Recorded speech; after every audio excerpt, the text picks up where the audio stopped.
नमस्कार। आफूले गरेको काममा, आफूले लिएको निर्णयमा कसैलाई आत्मविश्वास हुन्छ भने उसले दोहोरो कुरा गर्नु पर्दैन, दुई जिब्रे कुरा गर्नु पर्दैन। तर कसैले आफूले गरेको निर्णयमा शङ्का हुन्छ, गलत काम गरेको छ, आफूले अरूलाई जित्नको लागि मात्रै काम गरेको छ, त्यसमा लघुताभास छ, उसको मनमा कटुता छ अथवा मनमा चाहिँ नि षड्यन्त्र छ भने के हुन्छ, उसले दुई जिब्रे कुरा गर्नुपर्छ। प्रधानमन्त्री केपी शर्मा ओलीले पुस 5 गते प्रतिनिधि सभाको विघटन गरे। त्यो विघटन गरे पश्चात सर्वोच्चमा मुद्दा चल्यो। सर्वोच्चको मुद्दामा उनलाई सर्वोच्चले के भन्यो भने तिमीले किन प्रतिनिधि सभा विघटन गरेको कारणसहित आऊ, लिखित कारणसहित आऊ भनेर भनेपछि उनले जवाफहरू पठाए। ती जवाफहरू हेर्दाखेरि प्रधानमन्त्री केपी शर्मा ओलीले दुई जिब्रे कुरा गरेको स्पष्ट देखिन्छ। आजको प्रतिवाद कार्यक्रम त्यसैमा केन्द्रित छ। कार्यक्रम प्रतिवाद समाज परिवर्तनको नयाँ आयाम। प्रधानमन्त्री केपी शर्मा ओलीले पुस 17 गते आफैले हस्ताक्षर गरेको 10 पाने विवरण छ कि उनले संविधान सभाको विघटन किन गर्नु पर्यो भन्ने 10 पाने विवरण छ। सो 10 पाने विवरणमा पहिलो बुँदा उनले सबैभन्दा पहिला के तर्क गर्न खोजेका छन् भने उनको सरकार संविधानको धारा 76 अन्तर्गत बनेको भन्ने तर्क गर्न खोजेका छन्। तर संविधानको धारा 76 अन्तर्गत सरकार बन्दैन। संविधानको धारा 76 को 1, 2, 3, 4, 5, 6, 7 उपधाराहरू छन्। उपधाराहरू अन्तर्गत संविधान सरकार बन्छ। तर उनले किन उपधारा कोट गरेका छैनन् भने उनले केवल संविधानको धारा 76 अन्तर्गत बनेको छ भनेका छन् भने पहिलो उपधारामा के भन्छ, संविधानको धारा 76 को पहिलो उपधाराले के भन्छ भने प्रतिनिधि सभाको निर्वाचन भए पश्चात सबैभन्दा ठुलो दल जसको बहुमत छ उसको सरकार बन्छ भन्छ। र धारा 2 ले के भन्छ भने यदि बहुमतको सरकार बन्न सकेन अथवा कुनै पनि दलको स्पष्ट बहुमत आएन भने त्यसपछि मिलिजुलीको सरकार बन्छ, दुईटा दलको समर्थनमा सरकार बन्छ भनिएको छ।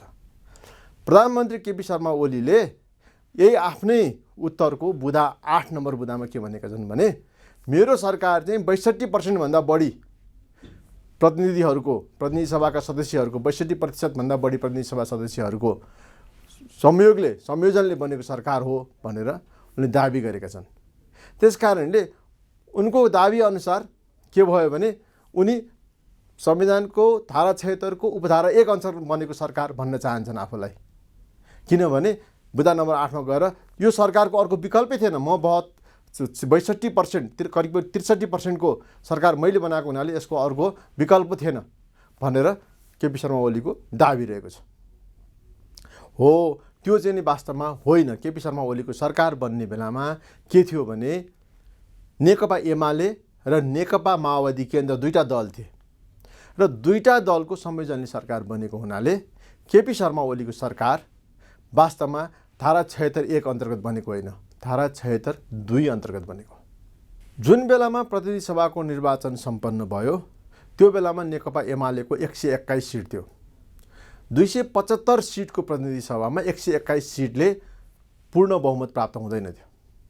त्यसकारणले त्यस बेलामा नेकपा माओवादी केन्द्रको 53 सिट सहित बल्ल उनलाई करिब 2/3 बहुमत प्राप्त भएको। र अहिले उनले भन्दाखेरि के भनिएको छ भन्ने उत्तर दिएका छन् भने मैले करिब 62% समर्थनमा सरकार बनाएको कारणले गर्दाखेरि अर्को सरकार बन्ने कुनै उपाय नै थिएन, त्यसकारणले मैले चाहिँ प्रतिनिधि सभा विघटन गर्नुको अर्को विकल्प थिएन भनिएको छ। त्यो गलत हो।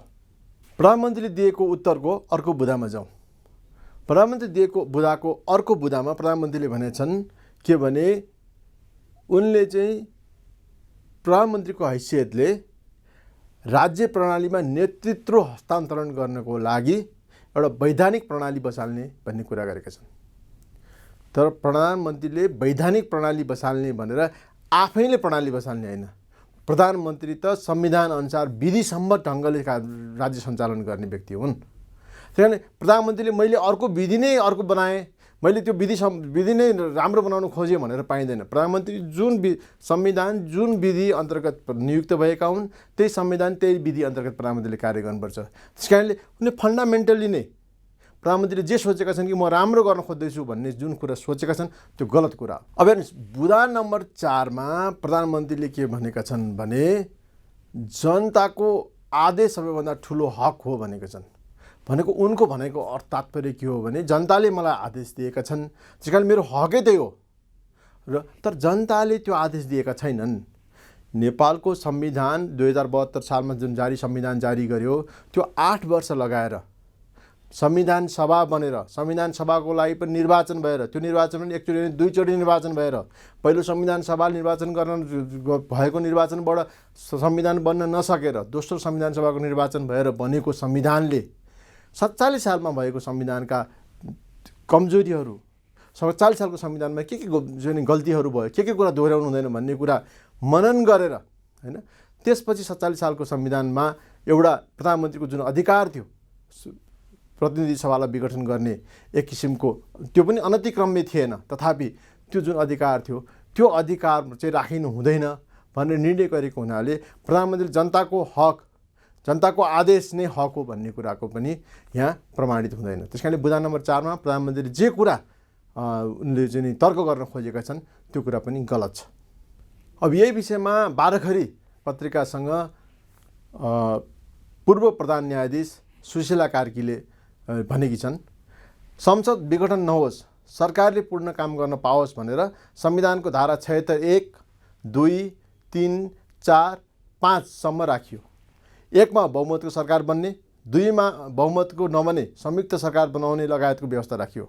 अन्तिममा यदि संसदले सरकार नै दिन सकेन भने त्यस्तो अवस्थामा प्रधानमन्त्रीले राष्ट्रपतिलाई लेखेर पठाउने भन्ने व्यवस्था 76 7 मा राखियो। यसो भन्नुको मतलब के हो भने संसदबाट सरकार बनुन्जेलसम्म बनाइराख्छ, यदि बन्नै सकेन भने प्रधानमन्त्रीले राष्ट्रपतिलाई लेखेर पठाउने व्यवस्था राखेर चेक एन्ड ब्यालेन्सको व्यवस्था गरेको देखिन्छ। सुशीला कार्की पूर्व प्रधान न्यायाधीश बहुचर्चित विद्वान प्रधान न्यायाधीश सुशीला कार्कीले जुन कुरा भनेकी छिन् त्यो कुराले प्रधानमन्त्रीले बोलेका माथिका बुँदा मात्रै काट्दैन कि प्रधानमन्त्रीले बोलेको 7 नम्बरको बुँदालाई पनि काट्छ।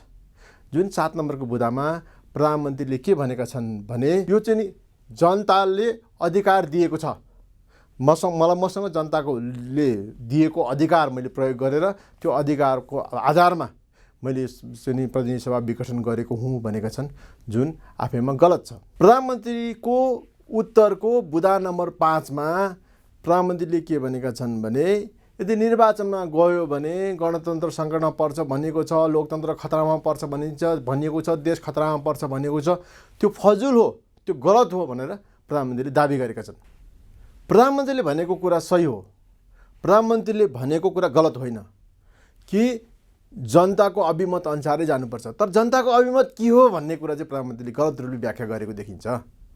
किनभने जनताको अभिमत भनेको त संविधान सभा मार्फत बनेको संविधान हो नि त, र संविधान सभा मार्फत बनेको संविधानले नै जब प्रधानमन्त्रीलाई अधिकार दिएको छैन भने प्रधानमन्त्रीले जनताको अभिमत भनेर जुन कुरा गर्न खोजेका छन् त्यो गलत हो भन्ने हाम्रो बुझाइ हो। प्रधानमन्त्रीले उत्तरको क्रममा के भनेका छन् भने बारम्बार के तर्क गरेका छन् नि सरकार चलाउन गाह्रो भयो, यो देश डुब्यो भनेर भाषण गर्छन्। म विदेशमा जाँदा मलाई अनेक प्रकारका मेरो विरोधमा कार्यहरू हुन्छ, सरकार चलाउनै गाह्रो भयो भनेर प्रधानमन्त्रीले तर्क गरेका छन्। तर यहाँनिर अलिकति हास्यास्पद कुरा के छ भने प्रधानमन्त्रीलाई सरकार चलाउन गाह्रो कुन बेला हुन्छ त भन्ने प्रधानमन्त्रीले त्यसको तर्क दिन सकेका छैनन्। त्यो बलियो तर्क भएन।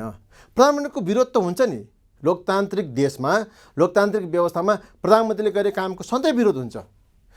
तर प्रधानमन्त्रीले गरेको कामको विरोध हुँदाखेरि हिंसात्मक विरोध भयो हैन, एउटा सशस्त्र विरोध भयो, प्रधानमन्त्रीले सरकार सञ्चालनै गर्न सकेनन्, सञ्चालन गर्नै गाह्रो भयो। अब त्यस्तो अवस्था बढेर गयो भने त्यस बेलामा बल्ल मैले प्रधानमन्त्री चलाउन सकिनँ भन्ने एउटा कुरा हुन्छ, मलाई अप्ठ्यारो भयो भन्ने। त्यस्तो अवस्था त थिएन। र अर्को अवस्था भनेको प्रधानमन्त्रीले चलाउनै नसक्ने अवस्था भनेको कुन बेला भने सरकारले सदनमा ल्याएको सरकारले संसदमा ल्याएका विधेयकहरू पारित भएनन् भने, फेल भयो भने भन्न पाउँछ प्रधानमन्त्रीले मैले कामै गर्न सकिनँ, मलाई कामै गर्न मेरो बहुमत हुँदा पनि मेरो विधेयकहरू फेल भयो। अथवा सरकारले ल्याएको नीति तथा कार्यक्रमहरू सरकारले चाहिँ नि नीति तथा कार्यक्रम ल्याउँछ, त्यो नीति तथा कार्यक्रम सफल भएनन् भने जुन चाहिँ नि 2051 सालमा गिरिजाप्रसाद कोइरालाको नीति तथा कार्यक्रम असफल भएको थियो, त्यस्तो बेलामा सरकारले भन्न सक्छ, भन्न पाउँछ कि होइन मैले कामै गर्ने अवस्था भएन भनेर। तर यहाँ त काम गर्ने अवस्था भएन, उसका विरोधीले प्रतिपक्षले सरकारका प्रतिपक्ष सरकारका विरोधीले मेरो विरोध गरे भनेर सरकारले चाहिँ यसरी बारम्बार प्रतिनिधि सभा विघटन गरेर चाहिँ नि मध्यावधि निर्वाचन जाने खालको चाहिँ नि व्यवस्था गर्यो भने के हुन्छ? त्यो गलत छ। त्यस कारणले प्रधानमन्त्री ओलीले गरेको तर्क नै गलत छ कि मैले काम गर्न पाइनँ भने। काम गर्न पाइनँ भन्ने प्रमाण कहाँ छ? संसद चलेको थिएन कि? संसद अवरुद्ध भएको थियो कि? देशमा हिंसात्मक उग्र आन्दोलनहरू भएको थियो कि? समस्या भएको थियो कि? अथवा चाहिँ नि वैदेशिक शक्तिले रोकेको थियो कि? अथवा सेनाले अथवा अरू सुरक्षा निकायले रोकेको थियो कि? त्यस कारणले प्रधानमन्त्री गरेको यो तर्क पनि सम्पूर्ण रूपमा गलत छ। प्रधानमन्त्रीको उत्तरको क्रममा प्रधानमन्त्रीले संविधानको धारा 85 उल्लेख गरेका छन्। संविधानको धारा 85 मा के भनिएको रहेछ भने सांसदहरूको कार्यकाल यदि विघटन नभएको अवस्थामा हो भने 5 वर्षको हुन्छ भनिएको रहेछ। तर त्यो भनेको के हो भन्दाखेरि सेतो पार्टी अनलाइन पत्रिकालाई वरिष्ठ अधिवक्ता शम्भु थापाले दिएको अन्तर्वार्ताको एउटा टुक्रा हेरौँ न। शम्भु थापा भन्छन् यो धारा अर्थात् 85(1) प्रतिनिधि सभा विघटन गर्न मिल्ने धारा होइन। यसले संसदको कार्यकाल कति वर्षको हुने भनेको मात्र हो। सामान्यतः 5 वर्षको हुन्छ भनिएको छ। संविधानको शर्त पुरा गरेर 5 वर्ष अगावै विघटन हुन्छ, हुन पनि सक्छ भनेको हो। संविधान अनुसार अगावै विघटन भएको बाहेक भन्ने शब्दावली नराखेको भए एकपटक निर्वाचित भएको संसद जुनसुकै अवस्थामा पनि 5 वर्षसम्म रहन्थ्यो। त्यसले समस्या ल्याउन सक्थ्यो। जस्तै निर्वाचनबाट नयाँ संसद बन्यो तर त्यसले नयाँ सरकार दिन सकेन, प्रधानमन्त्री चुन्न सकेन, अथवा कुनै कारणले प्रधानमन्त्रीले राजीनामा गर्यो वा अविश्वासको प्रस्तावबाट प्रधानमन्त्री हटाइयो वा प्रधानमन्त्रीको मृत्यु भयो तर संसदले नयाँ प्रधानमन्त्री चयन गर्न सकेन। संसदको मुख्य काम कार्यकारी प्रमुख दिन हो, तर त्यो काम संसदले गर्न सकेन भने संसद विघटन गरेर नयाँ चुनाव जानुपर्ने हुन्छ। संविधान अनुसार अगावै विघटन भएका बाहेक भन्ने शब्द नराखी धारा 85(1) मा सांसदको कार्यकाल 5 वर्ष हुनेछ मात्र लेखेको भए सरकार बनाउन नसके पनि संसद भने 5 वर्ष कायम रहन्थ्यो, त्यसैले समस्या ल्याउँथ्यो। अर्थात् वरिष्ठ अधिवक्ता शम्भु थापाले के भनेका छन् भने यदि त्यो धारा 85(1) नभएको भए चाहिँ एकचोटि नियुक्त भइसकेपछि 5 वर्षको नभएको भए कुनै कारणले, आखिर त संविधानमा त छ नि हैन, संविधानमा लहरे कसरी चाहिँ सरकार बन्न सक्छ भन्ने तरिका त छ, सरकार कसरी विघटन हुन्छ भन्ने छ। हामीले त अहिले भएको विघटन त संविधान सम्मत भएन, विधि सम्मत भएन भनिएको हैन, तर त्यो छ। त्यो अनुसार चाहिँ नि कुनै पनि कुराहरू अन्तिममा विघटन भइसकेपछि उसको कार्यकाल सकिनु पर्थ्यो, त्यो सकिँदैन थियो यदि धारा 85(1) मा यो कुरा नराखेको भए भन्ने शम्भु थापाको तर्क हो। प्रधानमन्त्रीले सर्वोच्च अदालतमा पठाएको उत्तर प्रधानमन्त्रीका सहयोगीहरू प्रधानमन्त्री सहित जोसुकैले तयार गरेको भए तापनि उत्तर लेख्ने क्रममा उनीहरूलाई यो संवैधानिक रूपमा हामी संविधानमा टेक्न सक्दैनौँ, विधिसम्मत हुन सक्दैनौँ भन्ने कुराको आभास भएको देखिन्छ। त्यो आभास, त्यो कुरा चाहिँ उनीहरूको सोचमा आइसकेपछि के भने त्यसलाई फेरि त्यही 10 पृष्ठको उत्तरको क्रममा नै फेरि भनिँदै गएको छ कि यो त राजनीतिक निर्णय हो, यो राजनीतिक निर्णयमा प्रवेश गर्न मिल्दैन, सर्वोच्च अदालतले प्रवेश गर्न मिल्दैन।